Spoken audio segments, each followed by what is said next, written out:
Hello all, welcome back to our YouTube channel. So guys, ఎట్లున్నారు అందరూ? Preparation మంచిగా అవుతుందా? డైలీ టార్గెట్స్లో మనం ఇప్పటి వరకు Telangana movement, society, Telangana history, Indian and Telangana economy, so ఈ సబ్జెక్ట్స్ అన్నీ ఫస్ట్ రివిజన్ కంప్లీట్ చేసేసుకున్నాం. And current affairs, policies and schemes almost half అయిపోయినట్టే. సో సెకండ్ రివిజన్ కూడా తొందరగానే స్టార్ట్ అవుతుంది. మీరు మాత్రం డైలీ టెలిగ్రామ్ అండ్ యూట్యూబ్లో పెట్టే టార్గెట్స్ని ఫుల్ ఫ్లెడ్జ్గా చదివి కంప్లీట్ చేసుకోండి. సో యా గైస్, ఈ వీడియోలోకి ఎంటర్ అయ్యే ముందు మన యూట్యూబ్ సబ్స్క్రైబర్స్ అందరికీ అండ్ టెలిగ్రామ్ ఫాలోవర్స్ అందరికీ happy 78th Independence Day. 78 years అవుతుంది ఇండిపెండెన్స్ వచ్చి. This is a real time for us to celebrate.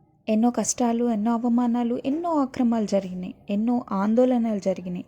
ఇవన్నింటికి బాధపడి భయపడి కంప్లీట్గా కృంగిపోయి ఇంకా రివోల్ట్ అవ్వకుంటే మాత్రం పాసిబుల్ కాదు. ఇంకా మన లైఫ్ ఇంతే ఉంటుంది, మనం లైఫ్ లాంగ్ సఫర్ అవ్వాల్సి ఉంటుంది, లైఫ్ లాంగ్ ఇట్లానే ఉండాల్సి వస్తుందేమో అని ఆలోచించి 1857 రివోల్ట్ చేసిండ్రు. కానీ ఫెయిల్ అయ్యిండ్రు.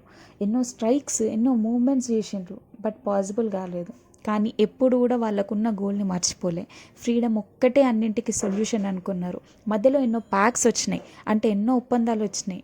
మనకి ఇప్పుడు వస్తున్నాయి కదా, పెళ్ళి చేసుకుంటే లైఫ్ చేంజ్ అయిపోతుంది, సెటిల్ అయిపోతావు, కంపెనీలో మంచి ప్యాకేజ్ వస్తుంది, దాంట్లో జాయిన్ అయిపో, ఈ బిజినెస్ చేస్తే మంచి ప్రాఫిట్ వస్తుంది, ఏ ఫ్యామిలీ మొత్తం సెట్ అయిపోతుంది అని పేరెంట్స్, ఫ్రెండ్స్, రిలేటివ్స్ నుండి వస్తుంది కదా ప్రెషరు, ప్యాక్స్.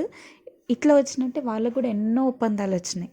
కానీ వాళ్ళందరి విజన్ ఒకటే, ఫ్రీడమ్ రావాలి, ఫ్రీడమ్ ఒక్కటే solution, freedom from the Britishers is the only solution అని. After a long fight, struggle, moments మనకి ఈరోజు అంటే 15th of August 1947 రోజు ఫ్రీడమ్ వచ్చింది. ఇప్పుడు బానిసత్వం నుండి బయటపడ్డాం, అన్యాయాల నుండి, చిన్న చూపుల నుండి, ఇన్సల్ట్స్ నుండి బయటపడ్డాం. వాటితో కంపేర్ చేసుకుంటే ఇప్పుడు మనం పడే ఇన్సల్ట్స్, బాధలు అసలు చాలా తక్కువ. బట్ ఏ ఫేస్కి ఆ ఫేస్ ప్రాబ్లమ్స్ అండ్ సిచ్యువేషన్స్ పెద్దవే కదా. సో ఈ ఎంటైర్ స్టోరీ విన్నాక, ఈ ఎంటైర్ స్టోరీ ఆఫ్ ఇండిపెండెన్స్ చదివినాక ఒక్కటి మనం నేర్చుకోవచ్చు. మన గోల్ కోసం ఎన్ని స్ట్రగుల్స్ అయినా, ఎన్ని ప్రాబ్లమ్స్ అయినా, ఎన్ని మూమెంట్స్ అయినా, ఎన్ని హంగర్ స్ట్రైక్స్ అయినా ఏమైనా చేయొచ్చు. ఈ మూమెంట్స్, స్ట్రైక్స్, స్ట్రగుల్స్ వేరే వాళ్ళ కోసం ఏం కాదు, వేరే వాళ్ళ గురించి కాదు, వేరే వాళ్ళ అవసరాల కోసం కాదు. ఇవన్నీ నీ కోసం, మన కోసం. నీతో నువ్వు పోరాడాల్సి వస్తుంది, నీ గురించి నువ్వు ఆలోచించాల్సి వస్తుంది, నీ కోసం నువ్వు కష్టపడాల్సి వస్తుంది.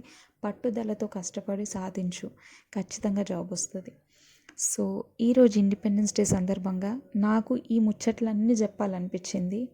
ఒక పాజిటివ్ యాటిట్యూడ్తోని మనం ఈ డేని స్టార్ట్ చేద్దాం. So yeah, that's it for today. I hope you like the video. Please do like, share, comment and subscribe to my channel. Once again, I wish you all a very happy Independence Day and all the best. Thank you.